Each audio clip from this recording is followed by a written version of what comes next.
मध्य प्रदेश कर्मचारियों शिक्षकों पेंशनों की 5 बड़ी खबरें। वित्त विभाग ने 4% डीए का दोबारा भेजा चुनाव आयोग को प्रस्ताव। मतदान मानदेय का आदेश। टैबलेट खरीदी की प्रक्रिया का आज अंतिम दिन। पिछड़ी पढ़ाई को पूरा कराने अवकाश के दिन लगेगी क्लास। नई पेंशन प्रणाली के तहत शिक्षा विभाग में 1 अप्रैल 2005 के बाद आए शिक्षक और कर्मचारियों की पेंशन को यूटीआई, एसबीआई और एलआईसी में निवेश करने का प्रावधान है।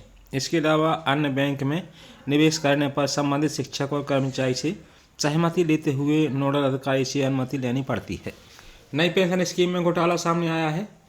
एनपीएस के तहत शिक्षकों के वेतन से निकाली गई धनराशि ट्रांजैक्शन के लिए जिम्मेदार 2 क्लर्क द्वारा एक प्राइवेट बैंक में डिपॉजिट कर दी गई। यह गैरकानूनी और आर्थिक अपराध है। डिपार्टमेंट ने पुलिस को लिखित शिकायत एवं दस्तावेज भेज दिए। दोनों कर्मचारियों को सस्पेंड कर दिया गया है। एफआईआर दर्ज करने के बाद अब पुलिस इस मामले में अगली कार्रवाई करेगी। यह मामला उत्तर प्रदेश की राजधानी लखनऊ का है, लेकिन भारत के किसी भी राज्य में यह हो सकता है, क्योंकि पॉलिसी में एक ऐसा प्रावधान है जिसके कारण बड़ी आसानी से घोटाला किया जा सकता है। वहीं मध्य प्रदेश में सरकारी स्कूलों में अब तक टैबलेट खरीदी की प्रक्रिया पूरी करने के लिए राज्य शिक्षा केंद्र ने एक और मौका देते हुए 20 नवंबर तक अनिवार्य रूप से टैबलेट खरीदने के निर्देश दिए हैं। आरएसके ने इस संबंध में दिशा निर्देश जारी करते हुए कहा है कि सरकारी स्कूलों में पदस्थ सभी व्याख्याता, उच्च माध्यमिक शिक्षक एवं गणित, विज्ञान, अंग्रेजी विषय के उच्च श्रेणी शिक्षक, माध्यमिक शिक्षक के द्वारा 20 नवंबर तक टैबलेट खरीद लिया जाए। वहीं चुनाव और त्यौहार के दौरान स्कूली छात्रों की पढ़ाई काफ़ी हद तक प्रभावित रही थी। कभी चुनावी ड्यूटी और ट्रेनिंग के चलते छात्रों की कक्षाएं अनियमित रहीं, तो कहीं दीपावली की छुट्टियों में छात्र घर रहे। इसमें सबसे ज़्यादा घाटा बोर्ड की परीक्षाओं में शामिल होने जा रहे छात्रों का हुआ है। इस घाटे को पूरा करने के लिए अब स्कूल छुट्टी के दिन भी बोर्ड परीक्षा में शामिल होने जा रहे छात्रों की क्लास संचालित करेंगे। इसमें उन छात्रों को शामिल किया जाएगा जो पढ़ाई में विशेष कमज़ोर हैं और जिन पर अलग से ध्यान देने की आवश्यकता है। सीएम राइज मॉडल उच्चतर माध्यमिक विद्यालय के प्राचार्य रंजीत चौहान से मिली जानकारी के अनुसार इस प्रक्रिया को इसी सप्ताह में शुरू कर दिया जाएगा। प्राचार्य करेंगे मॉनिटरिंग। ऐसा नहीं कि सिर्फ क्लास चलाने की औपचारिकताएं की जा रही हैं, इन सभी क्लासेस की मॉनिटरिंग भी की जाएगी। प्राचार्य इस पूरी प्रोसेस को खुद मॉनिटर करेंगे। इन स्पेशल क्लासेस की एक रिपोर्ट बनेगी जो शिक्षकों को अंत में प्राचार्य को सौंपनी होगी।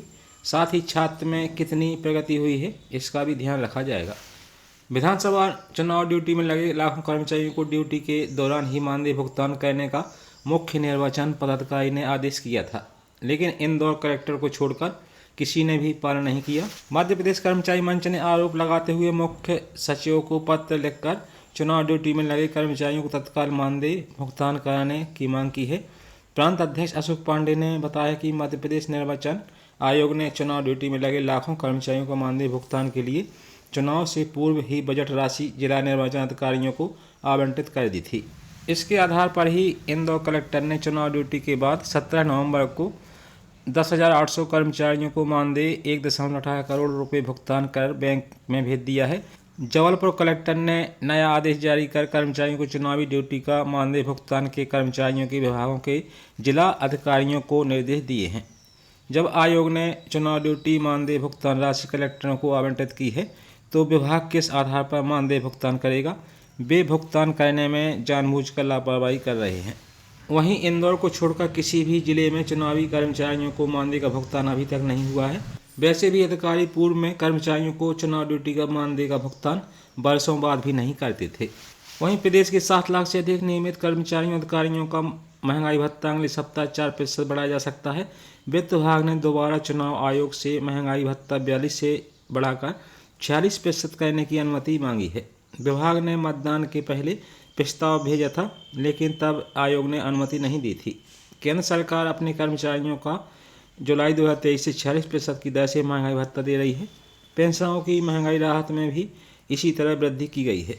प्रदेश के कर्मचारियों को इसका लाभ देने के लिए वित्त विभाग ने दीपावली के पहले मुख्य निर्वाचन पदाधिकारी कार्यालय से महंगाई भत्ता 46% करने की अनुमति मांगी थी। चुनाव को देखते हुए प्रस्ताव निर्वाचन आयोग भेजा गया था, जहां इसे रोक दिया गया था। अब मतदान हो चुका है। इसलिए विभाग ने एक बार फिर अनुरोध किया है। मुख्य निर्वाचन पदाधिकारी कार्यालय का कहना है कि उम्मीद है अगले सप्ताह तक निर्णय हो सकता है। तो साथी जानकारी पसंद आई वीडियो को लाइक करें।